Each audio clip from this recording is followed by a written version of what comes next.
the meeting to order. It is now 12:31.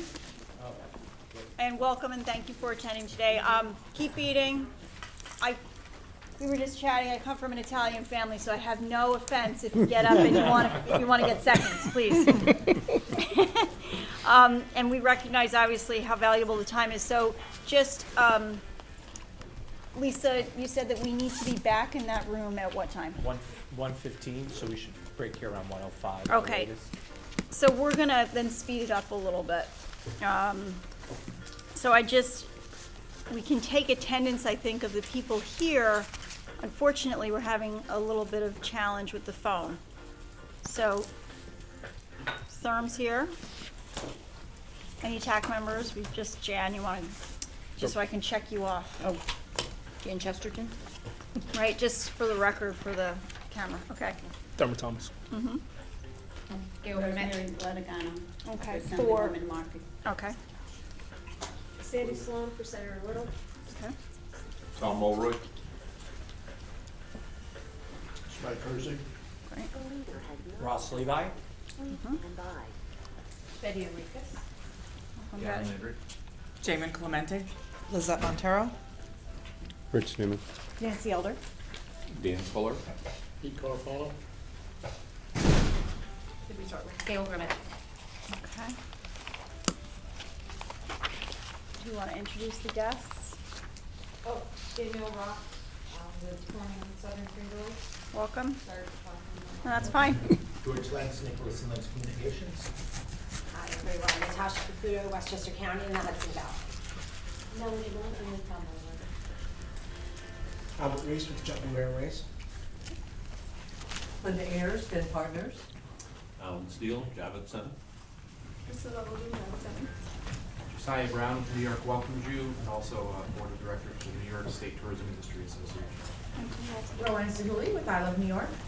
Tom Regan, I Love New York. Ethan LaCrosse, I Love New York. Anna Packman, I Love New York. Great. The TAC members were given the minutes in advance. Are there any changes? If there aren't any changes, may I have a motion to approve the minutes? Okay, Dan, can I have a second? Tom will second it. Motion carries, minutes are approved. You were all upstairs and you heard a bit about the media night that I Love New York held. I just wanted to give you a little bit more information. It was really terrific. It was at Celsius, which is located at Bryant Park. It was the first time that we were there. They have a wonderful ice skating rink. It's free ice skating. We collaborated with I Love New York, SANI, the Ski Association of New York, and ORDA, the Olympic Regional Development Association, and there were 12 area ski participants from Bel Air, Whiteface, Hunter, Bristol, Plattekill, West, Gore, Wyndham, Catamount, Greek Peak, Thunder Ridge, and Mount Peter. And we also had 9 regions and cities present, including Adirondacks, Capital Saratoga, Catskills, the Finger Lakes, New York City, Hudson Valley, Buffalo, Rochester, and Syracuse. And we had 55 media attending, including from Frommer's, NBC News, the Huffington Post, Boston Globe, AAA New York, Budget Travel, Examiner, Sports Illustrated, BizBash, and Passport. And there were a couple of announcements by SANI and ORDA. The Guinness World Record event will take place on January 18th, 2016, to mark the world's largest ski and snowboard lesson all at the same time. Is that right? Did I get that right, Jen? Do you want to? Okay. Winter Jam will take place this year in Central Park on January 23rd. Discover New York Ski Day, January 28th. I Ski for Free, which is for the 3rd and 4th grade program throughout January. And we announced a new partnership between REI and the I Love New York bus. Starting at the end of January, new weekday and weekend day trips will take place. We'll take skiers to mountains each week, recurring mountains. So Fridays they'll go to Hunter, Saturdays to Plattekill, and Sundays to Bel Air. And there will also be overnight trips to Whiteface Mountain and Lake Placid. And REI will promote the I Love New York bus to their members and customers throughout in-store promotions, email offers, and e-visit information on their website. We also had Olympic bronze medalist Jamie Grubel-Poser, who attended the event. She was really terrific. She was in the 2014 Winter Olympics in the 2 women bobsled event. And there was a display of the bobsled and Buffalo Ice Bike that generated a lot of interest. At the end of the night, we had 132 attendees, so I want to thank the team from I Love New York. Also on October 23rd, Ross and I attended the governor's Ride the Catskills event. We did not get on a bike, but we were there to welcome the governor and the participants. It was the first annual Catskill Challenge.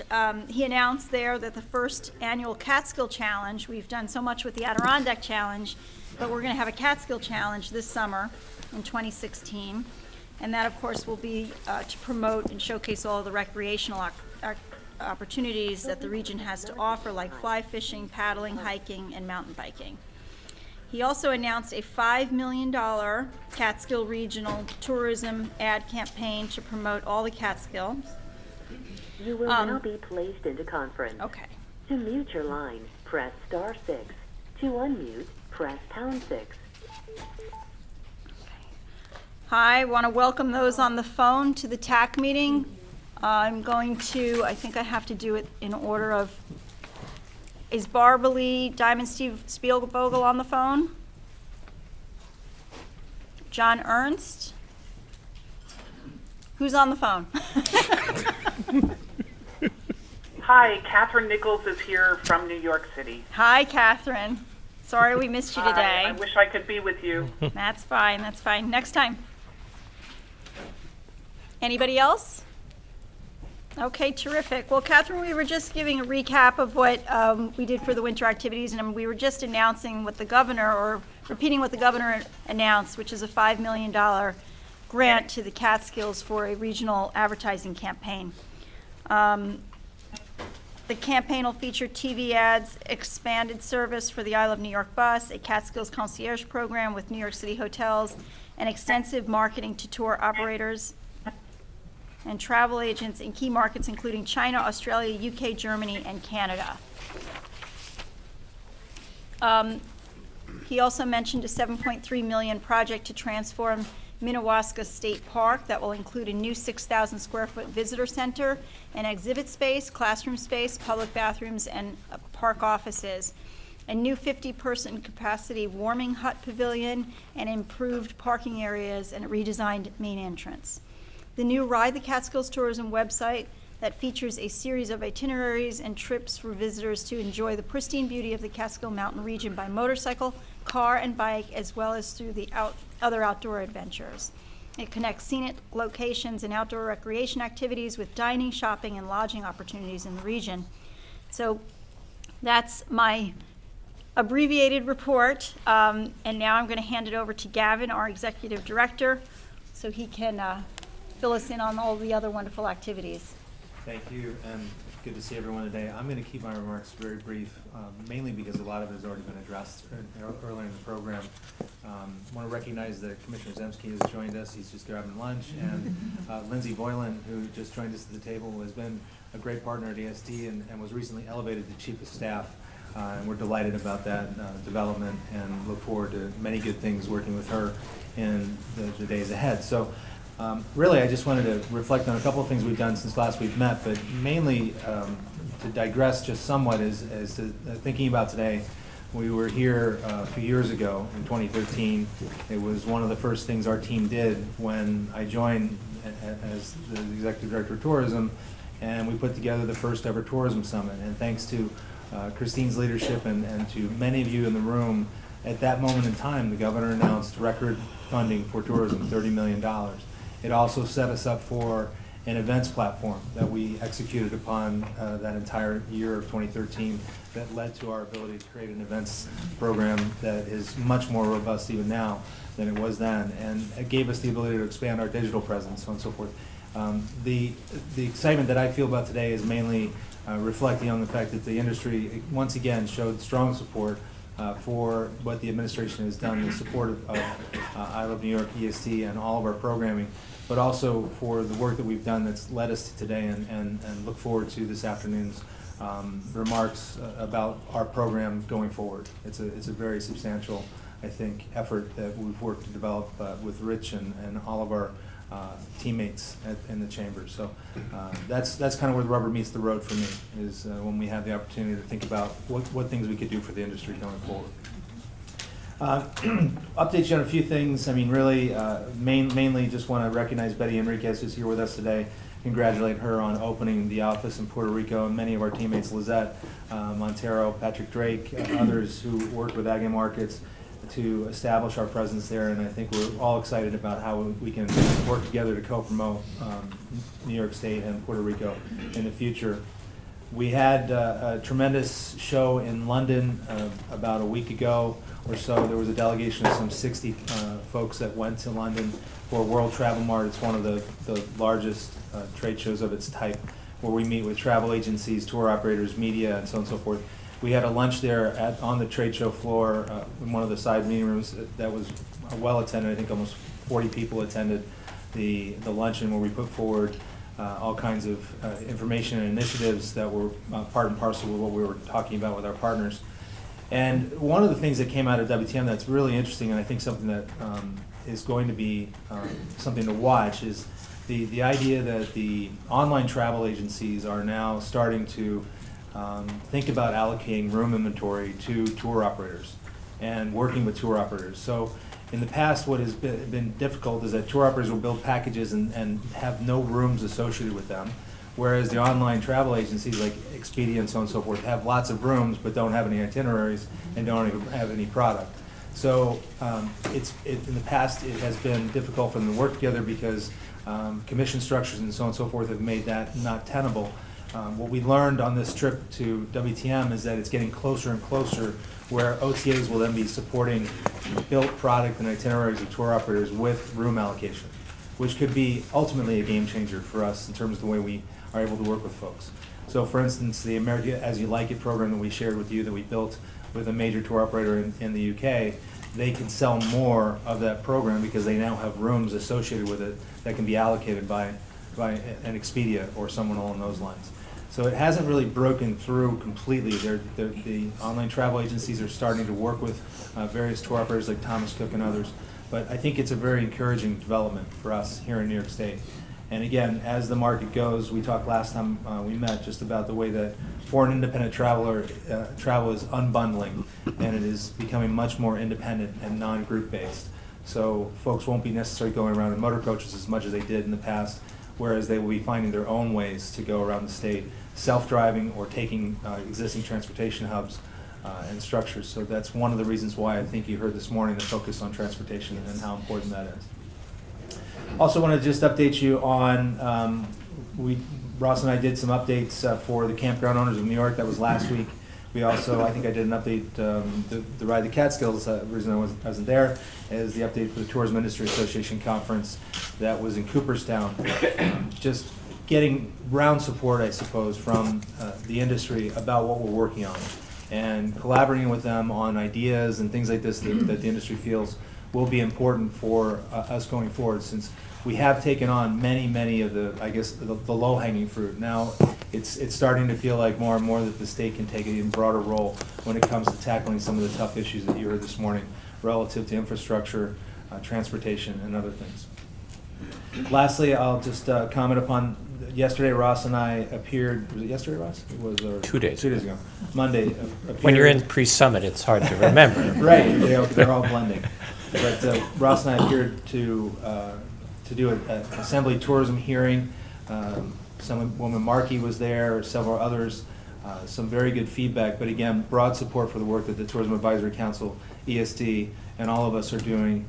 That's good to hear, because as you heard this morning, we haven't always had these types of conversations with our partners, and we haven't always had this level of respect. The governor has literally changed the game for our efforts and our ability to go out there and be perceived as working on and actually working on things that are making a difference. So it's really wonderful to hear that, and I share that with the Tourism Advisory Council to kind of thank you for your good work. It's almost Thanksgiving, I think I'll be glad when it's Thanksgiving, because then we've gotten to this point and we can start looking ahead.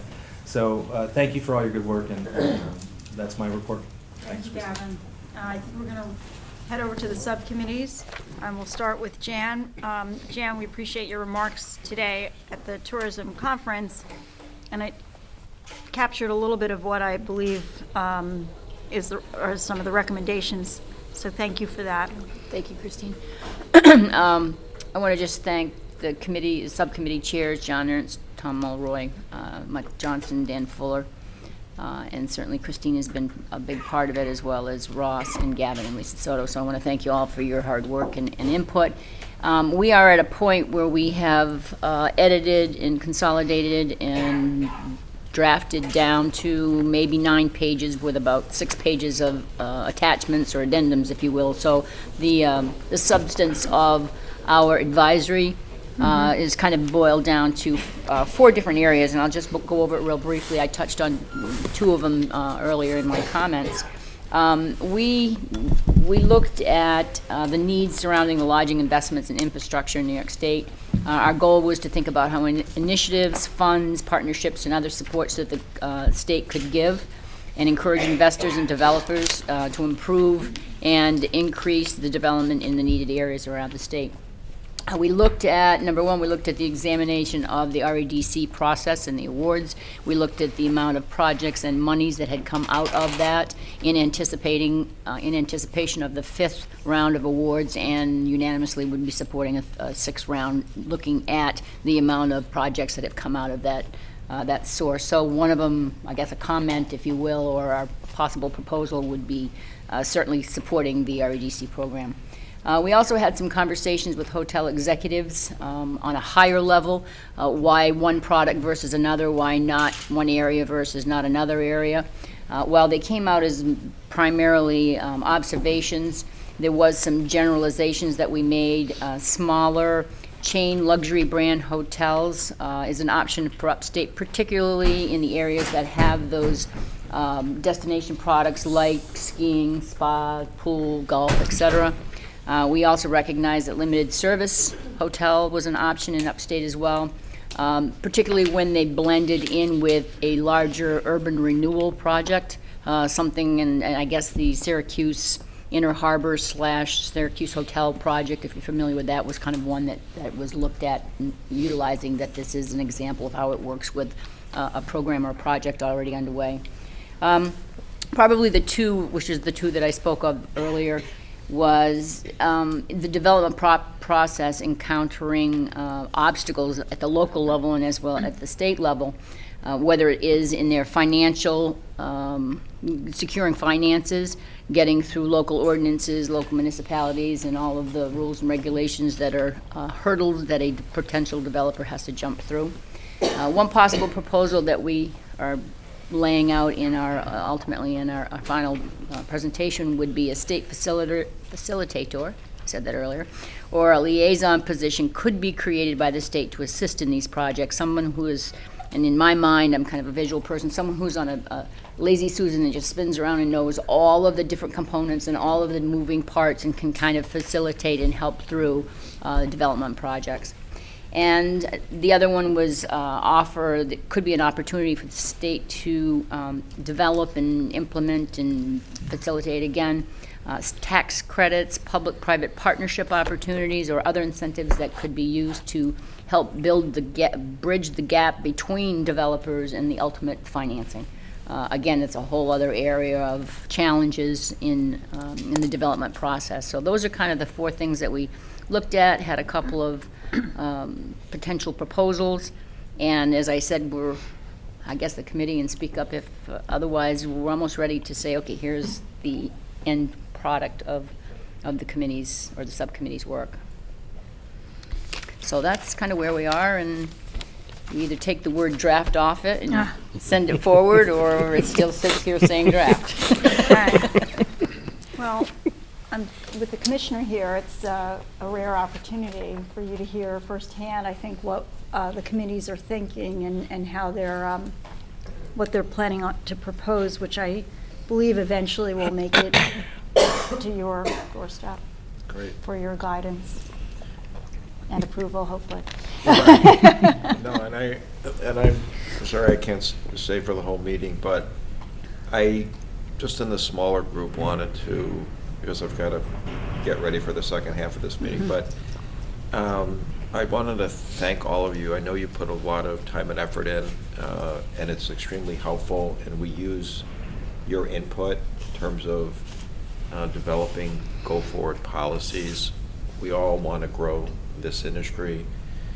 As we've talked about, it's hugely impactful in New York State, not just on its own accord, which is significant, but I think of tourism, and I can't separate in my mind the fact that we lead in both in tourism, we lead in foreign direct investment, we lead in international students. That's not a coincidence. These things are all interconnected.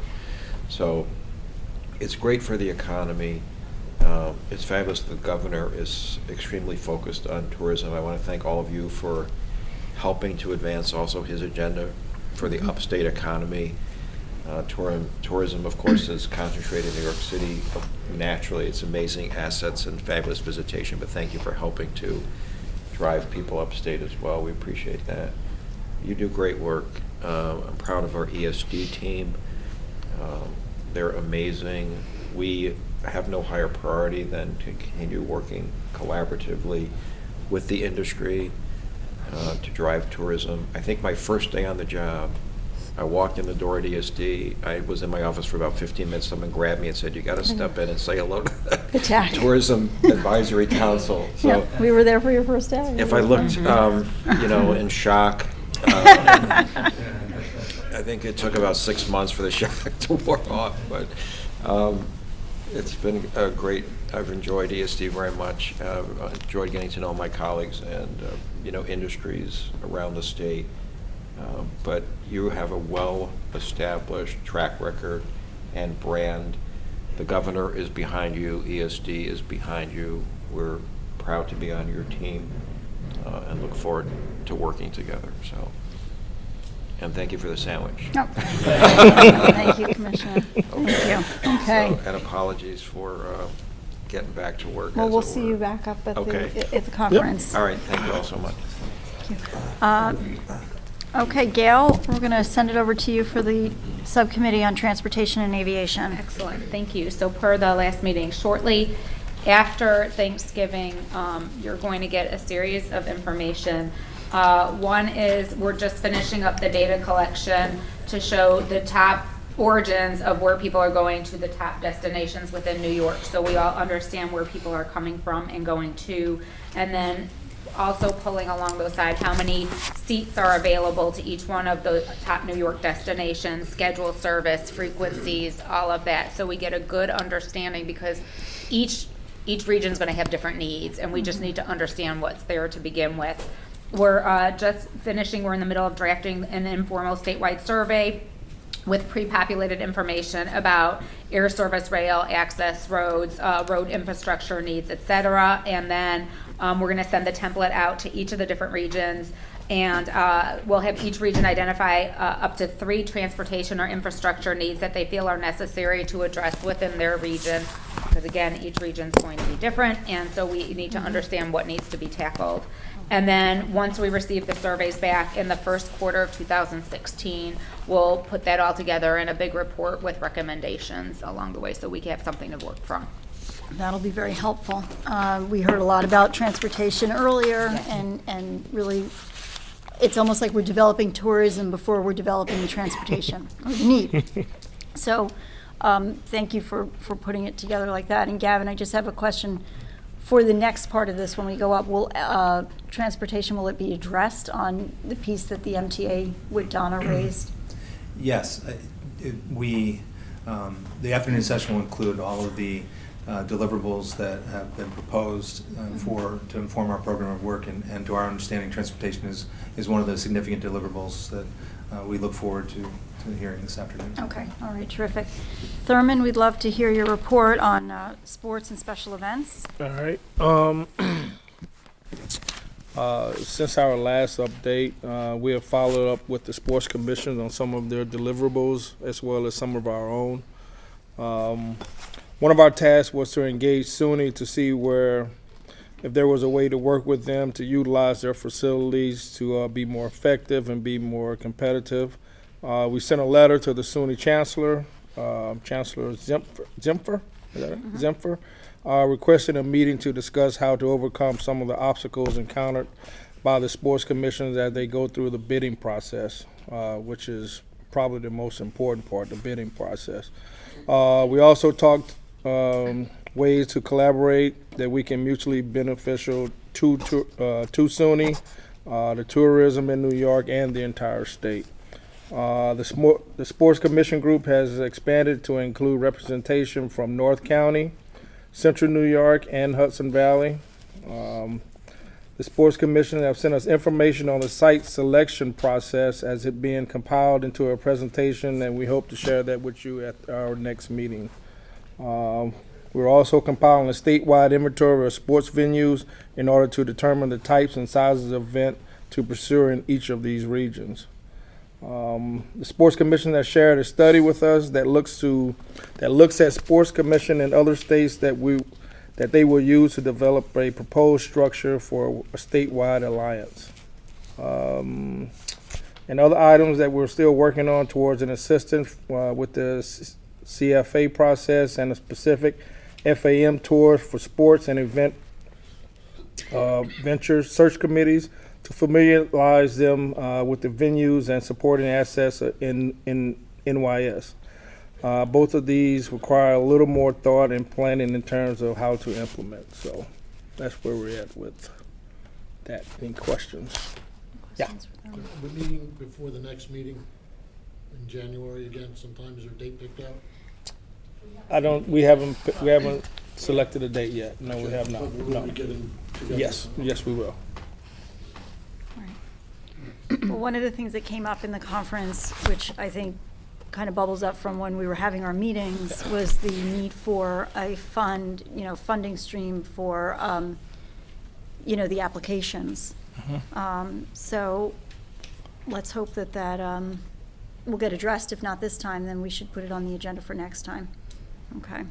Any other questions for Thurman or any of the other committee chairs?